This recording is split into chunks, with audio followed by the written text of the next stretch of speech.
let's look at 5 essential education experiences that you can create for customers to grow your business. In this video, like all of the others, we put together a guide related to this material. So if you're at all interested in these experiences, you want to go deeper on the subject, there's a link in the description below. So here are the 5 key experiences. Let's start with the most obvious one perhaps, and that is virtual live events. You can actually drop the virtual and just have live events, in-person events. So virtual live events, what are they? Well, they're more than a webinar, and they're really deep dive sessions or a very specific topic focused event. And it's really going to give folks practical information and guidance. So some great brand examples, let's pull some up. So we've got ClickUp. So ClickUp University, amazing platform. Hopefully we can do that on our Academy Breakdown series. Hoping to get that video scheduled soon. ClickUp University just does a world of good, and it really showcases how you have webinars, meets, on-demand education, and all these sorts of things. But they do have a collection of on-demand events, and every week they have a weekly series and a monthly series where they're revisiting similar topics. So it's a great way to jump into their world, their ecosystem, if you're a new user, and you can start to not only meet with the ClickUp team, but you can see other folks using ClickUp and like the questions they ask and things like that. So Refine Labs. Refine Labs is another example, and really admire that company, but they have several live events here.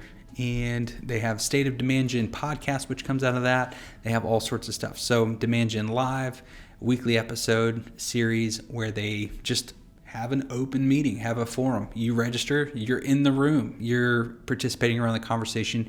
You can even bring questions and ask, all that sort of stuff. So it's guided, it's moderated, it's live, and it's from real people who are really doing the thing, helping you really do the thing too. So that's pretty amazing.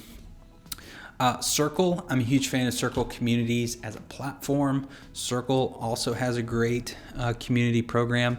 And so of all things, they use Circle to host their community, but they also use Circle to host their live events. And so you can join, participate on the Circle platform in the event. So I think it's a really great kind of matrix, little meta thing where they're using their tool to do the thing that they want you to do with the thing. So let's talk about the pros and cons of virtual events. So the pro of a virtual event, I think, it's one step toward building a real, authentic connection with your customers, right?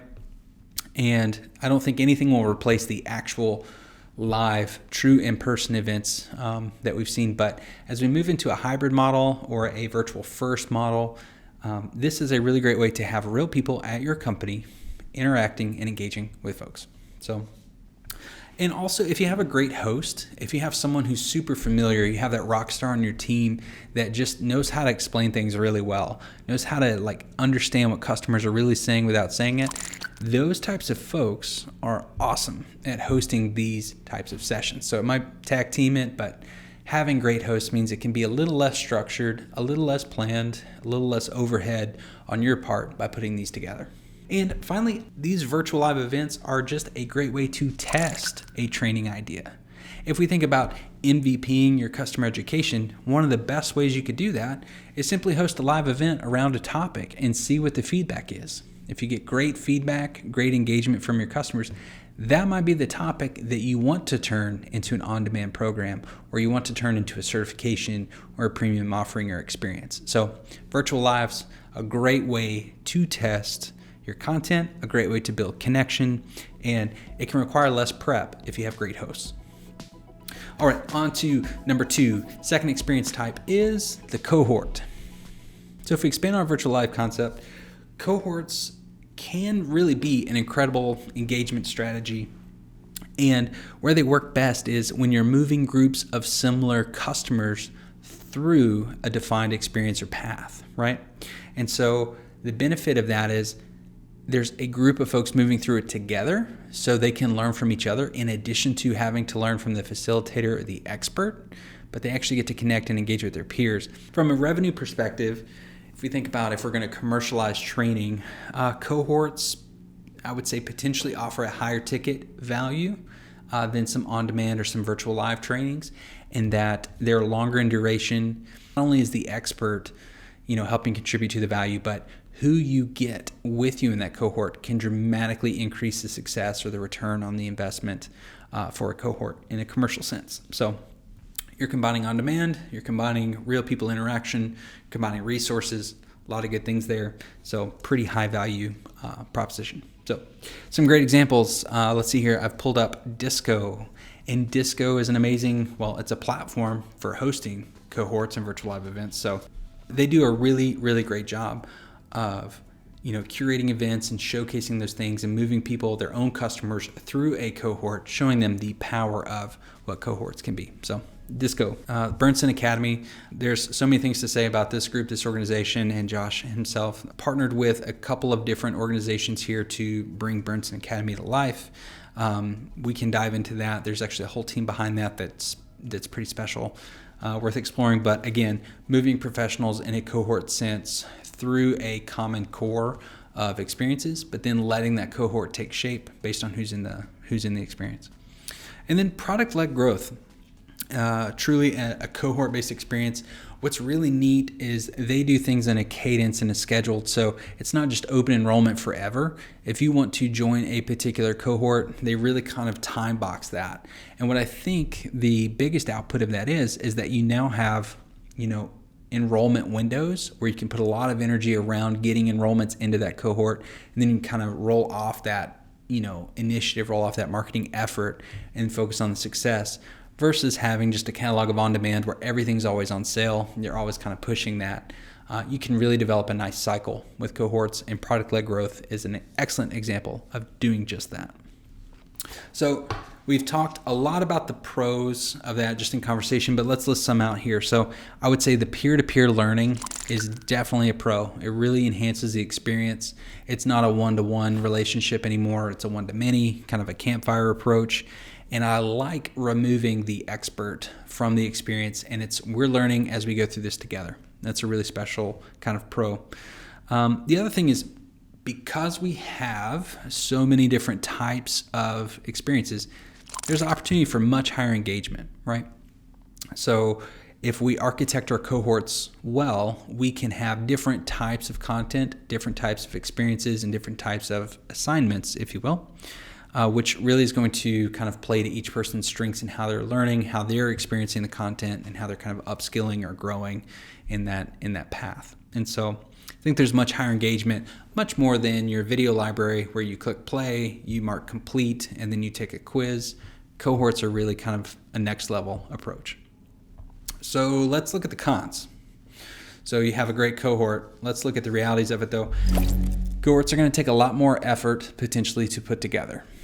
You could have just guided conversations, and say like, hey, register for this topic we're going to discuss for the next 3 weeks on this. That could be pretty loose, especially if you have a great host. But if you're saying we are exploring this particular topic and each week we're doing these things, gets to be a little bit more labor intensive. There's a little bit more prep needed. You've got to combine your live stuff. You've got to combine take home or in between session activities. And then you probably have like on demand, content resources as well. So a little bit more prep. The other con that's also a pro, but it could be a con depending on how it works, is the success of the cohort relies on the interaction and engagement in the group. And so if you don't have a great plan to foster that engagement with the group, you essentially have people logging into a Zoom each week, not really making the connections, and you're kind of lecturing again. So kind of going back to a virtual live event status, and a cohort can be so much more than that. So without a great plan, that higher price tag can start to fall flat if you don't creatively foster that engagement. So I think that's really, really important. And technology can be a challenge. Disco, one of the platforms we looked at here just quickly, is a platform like that. You'll also see programs like Monthly. That's a platform dedicated to month-long learning experiences. There's others out there. I know Skillshare has some project-based, cohort-based learning programs. Creative Live does as well. So there's plenty of examples. But if you're spinning this up for the first time, technology is potentially a challenge, right? And so some learning management systems might require, an additional plugin or an additional strategy to kind of structure the plan for cohort. You might have to automate some tools using like Make or Integromat, Zapier or something like that. You might have to automate some registration information between those things. Nothing too crazy generally, but you may have to do that. So just know that depending on your infrastructure and tools, might be a little bit more setup. On-demand courses, that is generally what people think when they think of online learning. Like logging in, there's a course player, I'm watching videos, consuming content, maybe taking a quiz, leaving a chat, something like that. And that is on-demand content. So on-demand programs have an amazing upside, right? Like you don't need people necessarily to run them. They just kind of are always evergreen potentially. So there's a ton of reasons why as a business you want to implement on-demand education, on-demand consulting, things like that. And they really do have a positive impact on customer success, especially if you're thoughtful in like, what are all the pieces that we need to bridge in order to get our clients like really operating at the level that we want every customer to be at. Like we want maximum utilization of our product. We want maximum licenses. If you're really thoughtful about how you structure your customer education program, you can build a lot of on-demand courses that really bridge the gap versus trying to say like, let's just go all in on, like the beginning or basics or something like that. It also lets customers learn what they want. If you give them a wide content menu, customers will self-direct. You don't have to anticipate or design the cohort. You can just create very micro niche focused topics. Customers self-direct. You then get to learn what customers like, and now you're off to the races. You can start to create more content like that. Let's talk about continuing education. That is a real benefit in on-demand course world. Some folks, some industries have to continually learn and prove each year they've attended so many sessions or so many hours of learning. On-demand is a great way to get into that ecosystem without always having to have the overhead of an expert on call facilitating those sessions. Let's look at some examples. We've got HubSpot.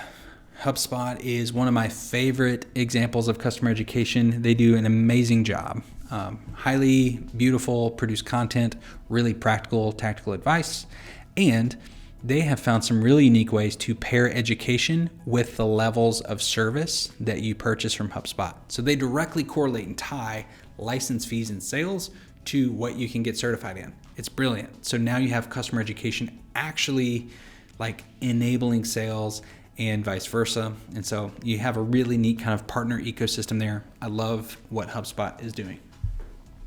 Drift, also a marketing automation, conversational marketing platform. We did a full academy breakdown over how their platform works. But again, really largely an on-demand catalog, both created for on-demand and repurposed from other virtual live events, things like that. Really sharp. And then Reveal Data, just caveat, a customer of ours. Reveal Data has done an excellent job, I think, at creating persona-based certifications. And in their industry, being highly skilled, highly qualified, and a certified individual on particular technologies goes a long way for consulting agencies and firms and financial services and different things like that. All their customer types goes a long way in really helping those B2B organizations kind of set themselves apart. And so certification is really a unique differentiator, I think, for them. And again, that's all done on demand. So really great way to have a massive impact with a lean customer education team. So pros, you got fully automated delivery, just touching on that with Reveal Data. And I think that's perhaps the biggest superpower of on-demand courses is you invest all this energy up front. You have an asset that will then live and serve your business well for months and years to come. You don't have to have someone physically present, and you can automate the registration, enrollment, certification, delivery, all the communications around that. It's amazing. It's a fully functioning business in a box at that point. You can also use that for onboarding sequences as well.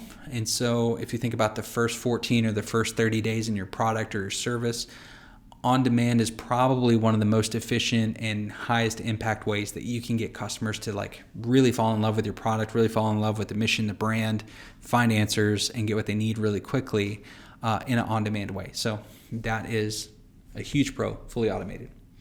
Second is it's a similar development effort. At the end of the day, if you are producing a virtual live event or you're producing a webinar or something like that, I mean, you've got to write this stuff. You have to get outlines, you have to get notes. You probably have to design graphics and slides. You have to think about the resources. So if you're doing all that, if you can just find a way to package that. And speaking of packaging, the third benefit of on-demand courses is if you build them well and you think about packaging and modularizing them, you can really create a world where you can mix and match lessons to create new learning subjects. So you have to be thoughtful in how you craft your scripts. You have to be thoughtful in the learning objectives and how those could stack. But you could build a micro catalog that can then be kind of reorganized. And now you have all these new tracks, all these new certifications just by building it once. And so I think there's some real creativity there. Some teams are doing that really well. Now let's look at the cons. What are the potential downsides of on-demand courses? First, depending on how far you go, the development effort can be pretty high. We work with folks that have really interactive product simulations. We actually help build those out, but there's a lot of hours that go into building those simulations. We've also built out like conversation simulations, like if you're training a sales team and you want to role play and things like that, like those things take time to create and craft. And so the development effort, depending on how far down the rabbit hole you go, could be pretty high. The good news is that if you have your content outlined and you've already tried to test and experiment using virtual live events and things like that, if you already know that's going to be a successful topic, you can kind of hedge the development effort knowing that folks are really wanting to engage in that or go further on the subject. So the second kind of downside to on-demand training that I see is you lose the energy of having the person in the room, right? There's something magic that happens when you go to a trade show or when you go to a conference, when you have a virtual live event or you have a cohort and folks are engaging in real time with each other. And on-demand courses really have there's a separate feeling there. You kind of lose that magic. Now, if you have a great host, if you have a great instructor, you have someone who can really kind of move you through those pieces, you still have an amazing learning experience, right? But having that peer-to-peer, that ability to ask questions in real time, all of those things can get lost in on-demand training. And finally, I think the last thing, and this really impacts, I think, a lot of technology companies, is that content gets left on the shelf and it expires, right? We put all of this energy and effort into building an asset like an on-demand course, an on-demand program. Maybe we host virtual live events and repurpose that content, but it goes out of date. And if you don't have someone that's committed to making sure that catalog is cleaned and up to date and relevant, you could start directing a lot of customer attention to a place that's really not helpful. And so that could actually have a negative impact on the brand by doing that. So you need a thoughtful, skilled person who's going to make sure if you have new releases in the technology world, have new releases, that you're updating that content consistently and kind of looking at the impacts across that. So, all right, experience number 4, customer communities.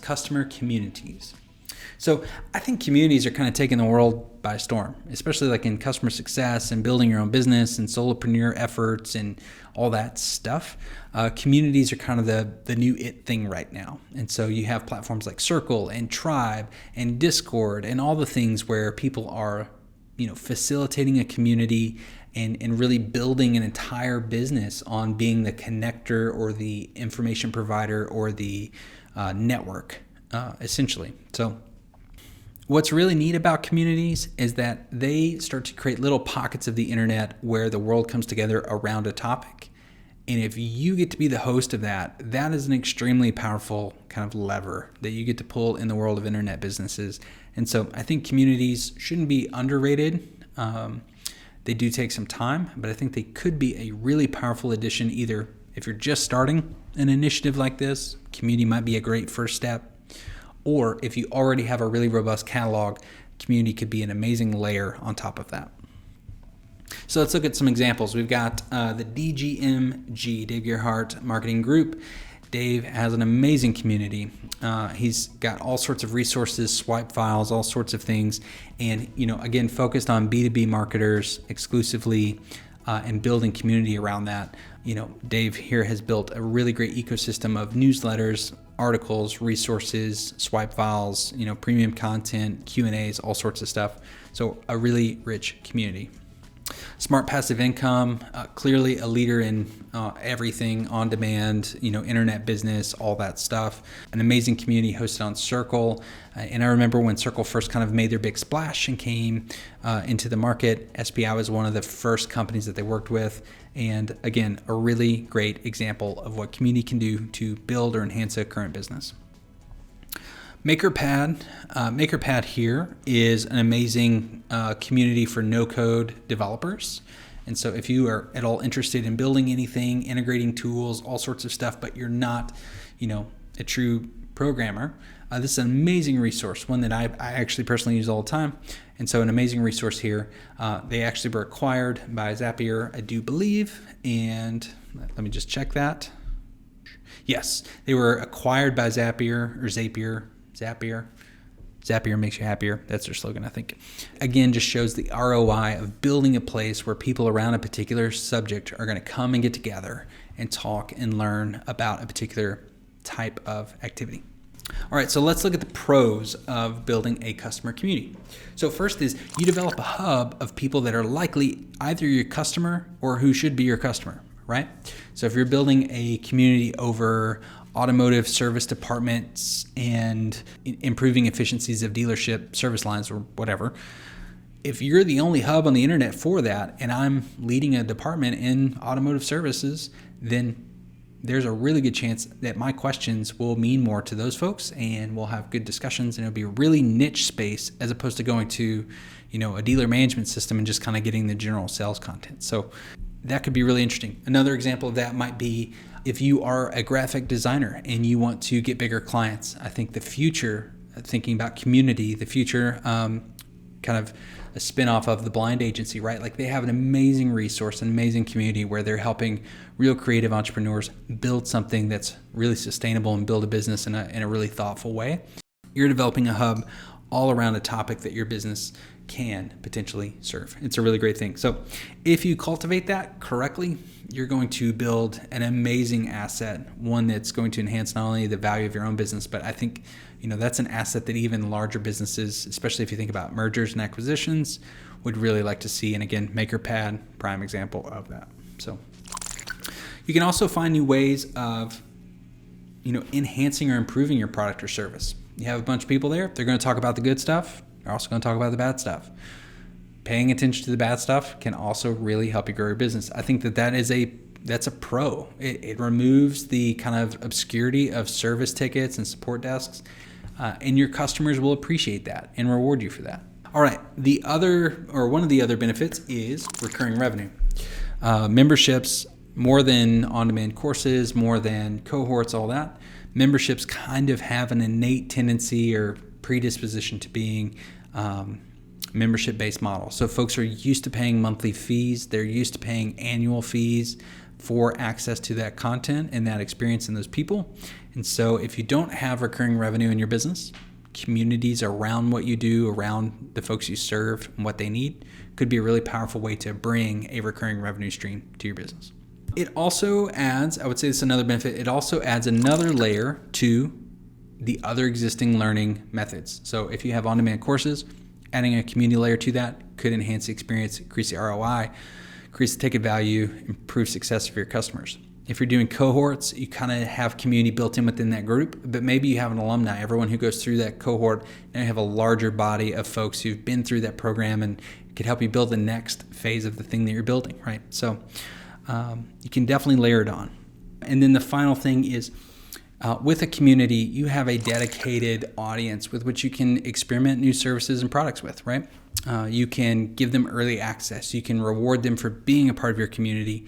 At the same time, they're helping you build more valuable and meaningful services and products. And so I think that is also a really special component that on-demand courses don't really get you, that cohorts potentially don't get you, that not having any customer education doesn't get you. I think it's a really special thing.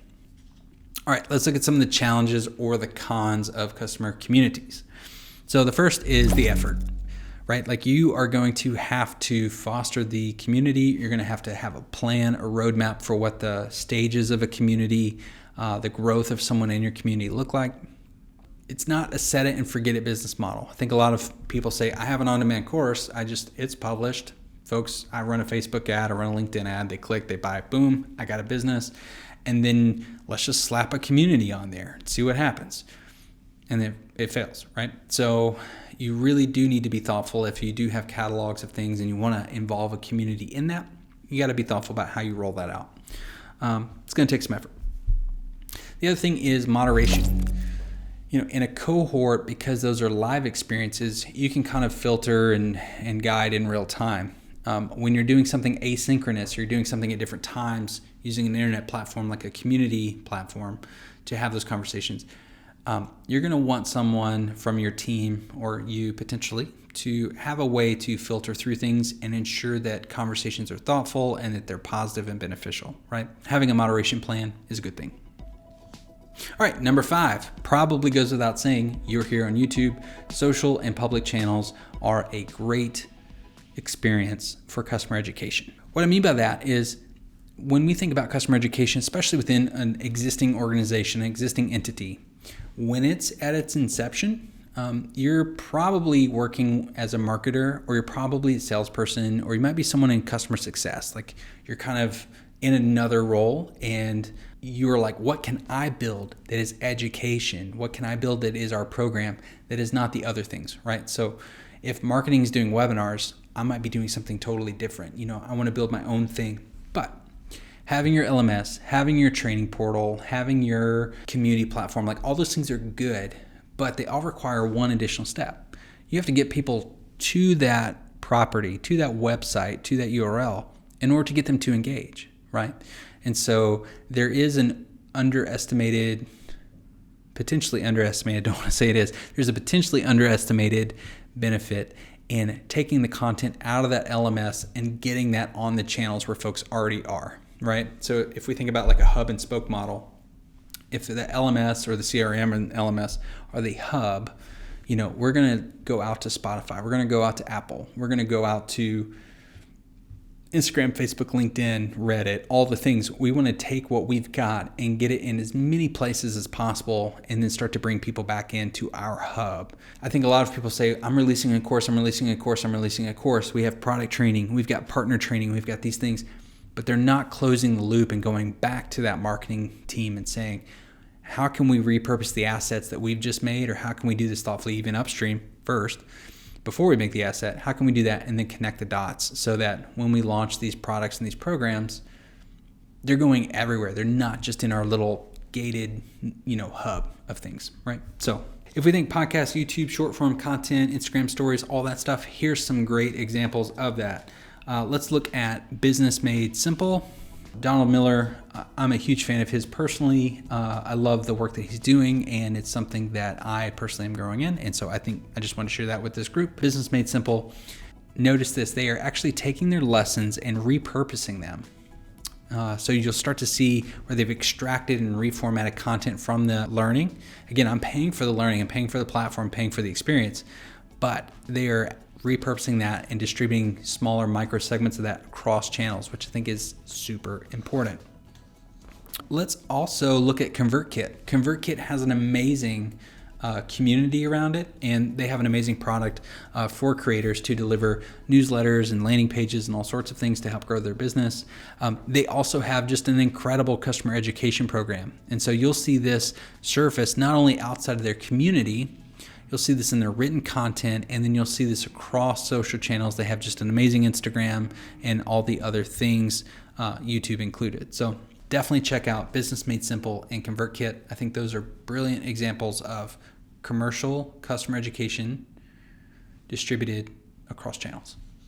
So the pros are customers are already there, right? So the biggest challenge of any customer education department is usually, how do we get people into it? How do we get people to our destination? How do we get them in our course, behind the paywall, registered, signed up, cohorts, all that, blah. Customers are already on Instagram, customers are already on YouTube, and customers are already on LinkedIn and Reddit and any other platform that you want to insert here. So go there. It removes the first obstacle, right? If building awareness and being known is the first obstacle, just go where they already are. You're starting to remove that, break that down. It's affordable, right? So One of the biggest pros of having your own infrastructure, your own LMS, your own ecosystem, your own community platform is you own it. You get to control what's published. Don't get to his social channels, but you have to pay for all the ownership of that. So go ahead, use them. It's free. They're free platforms. Use the benefit of free. It's affordable. Great way to start. And on the social platforms, I think the last thing here is on the social platforms, community is also built. I think YouTube is probably one of the premier examples of having a community around a person, a channel, a brand. And if you want to build something in a free environment and then move that to a hosted environment where you get to control that, that's a really natural progression, kind of evolution of the business model. And plenty of examples exist where people have done that very, very successfully. So it could work for you, could work for your business as well. So think about that. Customers are already there. It's free. You're building community there, and you can start to reroute that community in a thoughtful way back to the things that you host and control. So let's look at the cons. If you leverage socials exclusively, if you're leveraging these platforms exclusively, you are limited to the platform. And you're limited to whatever algorithm or whatever restriction gets imposed. You're not as in control as you would be in your own LMS, in your own community platform, in your own site ecosystem. Second, distractions are high. And what I mean by that is if you have a dedicated space, if I'm going to a destination to learn, like a Business Made Simple or like a Drift Insider or a HubSpot Academy or a ClickUp University or any of the things, if I'm going there, I kind of have a very specific focus. And it's like I'm accomplishing a goal while I'm here, which is great. On social, we don't necessarily have that, right? Like how many of you have started a YouTube video that was like the most important thing you'll ever watch in your life, and you're like, oh my God, I gotta watch that. And then 45 seconds into it, you're scrolling on the side and you're like, oh, that's a really good video too. And then boom, there you go, you're gone. So distractions are high, which demands really engaging content. So it's give and take there. And finally, I think the last con, if we want to call it a con, on social is the lack of brand control. At the end of the day, it's still the platform's brand first and you're the secondary brand. Whereas if you own that platform or license that platform or customize that platform for yourself, you are very kind of brand first on that platform. So if that's important to you, that is a con of social media. But I think for myself, at least, and for our brand, it's worth taking that risk. So it may not be a con for you. It just depends on how you view it. So these 5 customer education strategies, when deployed thoughtfully, when used and stacked and organized for your particular goals and objectives are used, you and your organization are really going to have a meaningful education experience, and I think a really thoughtful way to help customers progress in their own journeys and also with your products and services. And so I think a lot of good can be done by thinking about these 5 experience types. See which one could be a really easy point of entry for you or your team, and then start to implement and stack momentum, adding a layer as you go and building a really thoughtful thing. So again, I'm Matt Tidwell, founder of Think Through. Check us out at thinkthrough.co or join us again in the next episode.